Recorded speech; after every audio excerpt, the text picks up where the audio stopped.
Hello preppers, welcome to the channel. I have for you today foods that will never expire, because it's not about simply just prepping and stockpiling. How is that going to do for you if the food goes bad? I don't want it rotting on my shelf, so I'm going to give you 15 foods that will never expire. We're going to go through the list, but stay to the last because the last three are my absolute favorite, so here we go. Number 1, honey. Listen, there's nothing like a little bee vomit to sweeten your day. I don't want to think about that at all, but it's delicious, and therefore I'm overlooking the fact where it comes from. Honey is fantastic. It really is like nature's candy. It's like nature's sweetener. It's a beautiful thing. Now, all kinds of properties to it that we like. It's highly acidic. Low water content makes it so microbes can't grow in there, so therefore it lasts forever. You don't even have to refrigerate it. It's beautiful. Even more so if you have allergies, eating a lot of local honey gives you a lot of those pollens and stuff, which you would think would make it worse, but it actually helps boost your immune system so you can actually overcome those allergies. There's a lot of people who use it on burns, as an antiseptic to put on cuts, has a lot of really good things to it. So honey, certainly one of those things you want to add to your list. A lot of honey, by the way, and even better, a lot of local honey. Number 2, maple syrup. Every year we go out and tap our trees, almost every year anyway.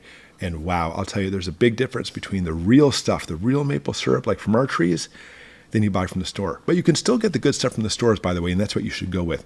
Because the stuff from the stores, if it says real maple syrup, but doesn't have a whole lot of like extra ingredient garbage to it, that's what you want. You can get the real stuff in the stores too. Maple syrup's amazing. It will last forever. Now, sometimes it will kind of like crystallize, and that's okay. Just warm it up a little bit, and you'll be good to go. Number 3, sugar.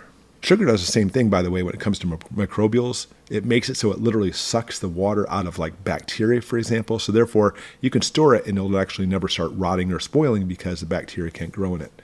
But obviously, sugar, even more so, since it's usually like, a lot of people just get the granulated stuff.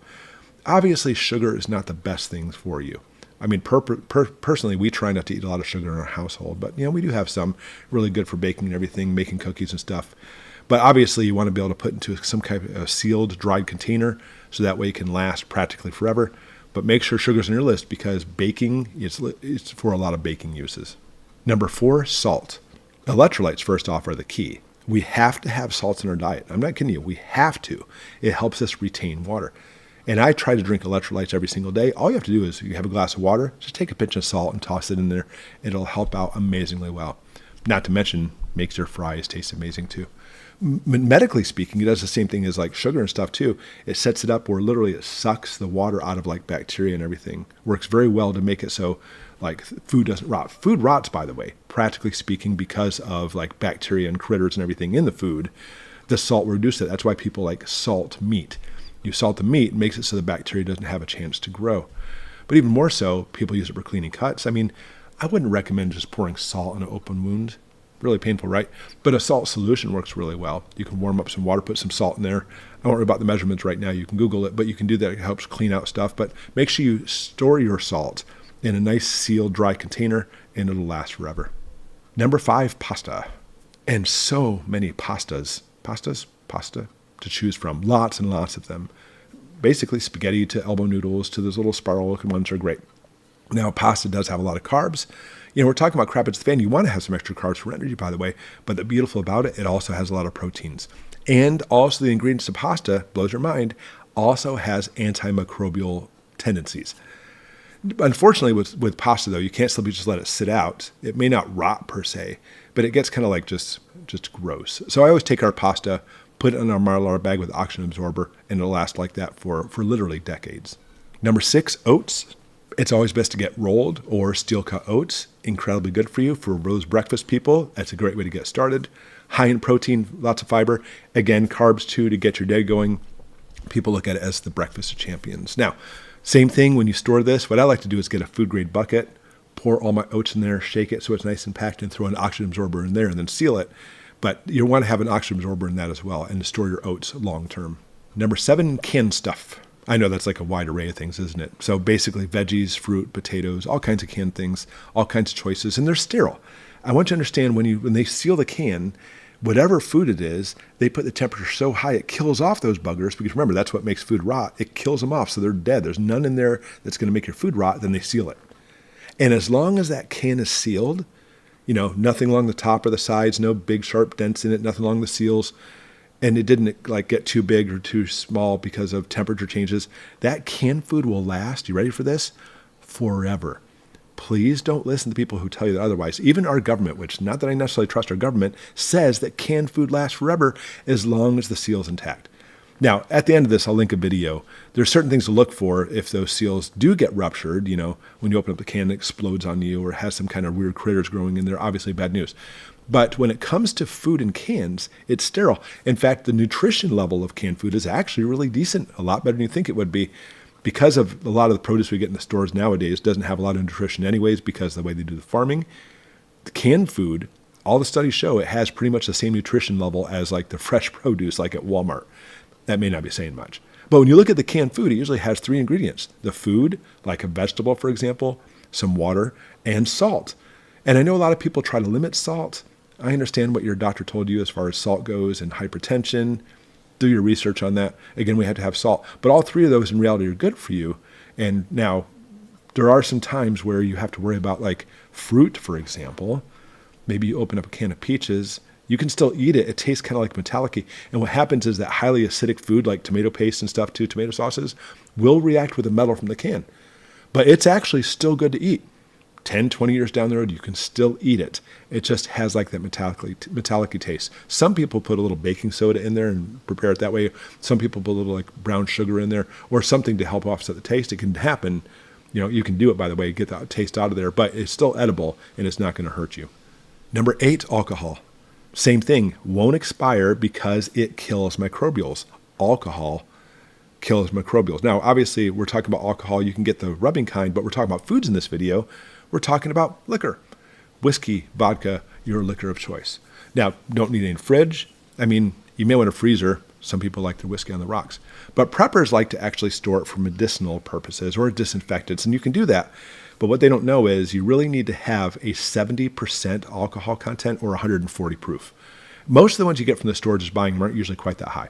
If you have 60% or 120 proof, it will do some disinfecting, but not quite as much as you think it will. So try to have one that actually even has higher. By the way, if you're a Costco shopper, I heard Sam's does this too. You might want to check on it. But if you're a Costco shopper, you can buy the Kirkland generic brand, and it's just as good as actually buying the real stuff because that's where it comes from. Literally, they take the same thing and put a Costco label on it, Kirkland label, and it's just good to go. Now, obviously, medically speaking, if it is strong enough, you can put it on a cut.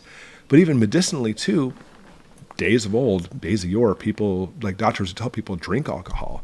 Helps with like colds and flu and stuff. Even more so just kills pain. You want somebody to go unconscious for a minor surgery.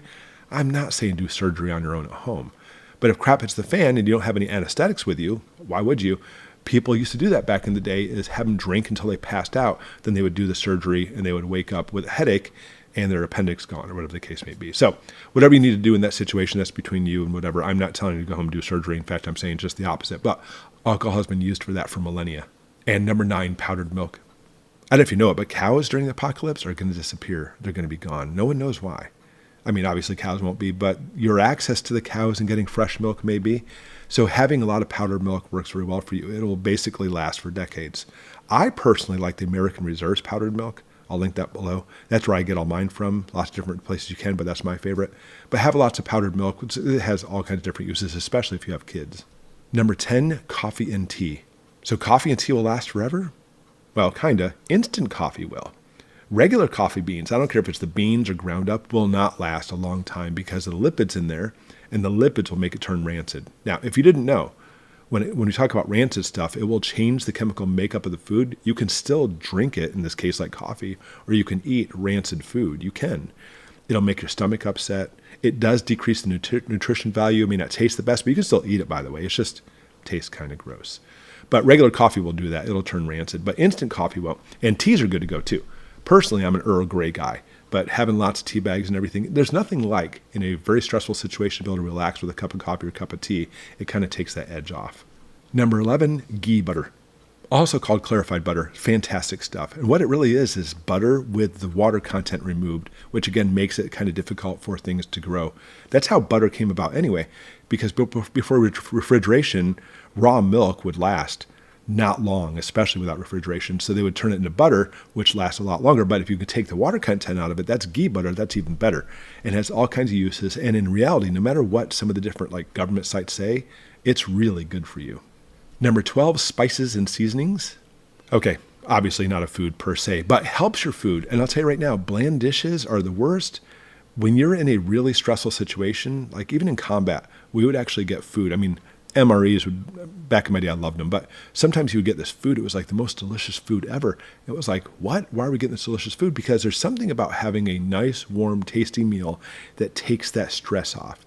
And tasty meals and all that stuff will raise spirits, give you a reason to live, and it will relax you. So stockpile lots of spices and seasonings. And the last three, which are the best. Number 13, canned meat. It's so good, it deserves its own category compared to the other canned stuff like canned veggies and fruits. Canned meat's where it's at. Now, canned meats, high in proteins, high in fats. Both proteins and fats are essential, which means you have to take them in by diet. You have to. And these canned meats are loaded with that. Now, there's some that are better than others. Like, for example, some of the best canned meats we've tried on the channel before is like Keystone, because they don't have a lot of the additives and stuff in there. Then some of the worst, and I'm not knocking a lot of things with this, but like Spam, for example, it's not even just the meat content in Spam I won't eat, but the chemicals and stuff in there. It's like scary, scary stuff. You like it, eat it. I don't care. It's up to you. But the key is with canned food, just like everything else, you got to make sure the can's not ruptured. But canned meat, I mean, how cool is it? You don't have to salt your meat or freeze dry your meat, which is still fun, by the way. But you literally can just take a regular can of meat, and as long as that can's intact, will last indefinitely. Because canned meat, because of the proteins and fats, is one of those things that's going to really sustain you in bad times. Number 14, white rice. It is awesome, super inexpensive, buy it in bulk. I mean, I like going to wholesale stores like Costco and Sam's, but you can actually get giant bags of white rice right from Walmart or your local grocery store, no big deal. We take them and pour them into 2-liter bottles. Shake it down so it's nice and tight and compact. No oxygen absorber needed. Literally, we put them in these 2-liter bottles and they store like that for years and years. You do have a chance, a small chance, rice weevils will develop in there. Basically grow up a little bit. You put them in the water, you can pull them right off. In third world countries, they eat them. It's actually good protein. We don't. We just pull them off and off they go. But rice is fantastic. Now, rice does have obviously a lot of carbs. You may want a lot of those carbs because we're talking about the apocalypse, you need the extra energy. That's good to go. But it's very filling. Literally, studies say that when you eat the rice, the way it expands in your stomach, it actually makes you feel fuller. Now, granted, it doesn't last forever, but it's a beautiful thing. So no oxygen absorber needed. Put it in the bottles. Just seal them. Put them in a dark place, and they will last like that indefinitely. And 15, dried beans. So many different beans to choose from. What's your favorite, by the way? Put it in the comments below. I'm a black bean guy. I love black beans. Beans have a lot of proteins. They have a lot of carbs too. They have almost all the essential amino acids you need, but the one essential amino acid that's not in beans is in rice. So rice and beans together are a fantastic thing. I mean, you do have to put a lot of heat into rice and beans to get them going, but you know what? It really is like the prepper's food. They do have all the essential proteins you need, but here's the problem. You ready for this? Rice and beans do not have all the essential fats you need. That's why I put these last three together. Rice, beans, and canned meat. The canned meat has the essential fats you need. Those three together are really the only things you need to basically food-wise stockpile. But of course, we have lots of foods we can stockpile and choose from. But with the beans, put them in a food-grade bucket. That's what we do. Put an oxygen absorber, and off it goes. So 15 things for you guys. And I know there's some other stuff too, but when we talk about foods overall, we want to stockpile stuff that's going to last a long time, obviously, clearly. So if there's something else I missed, by all means, put it in the comments below too. And of course, thanks for watching, everybody. Here's a video for you on what to watch for in case your canned food really did go bad. Thanks for watching.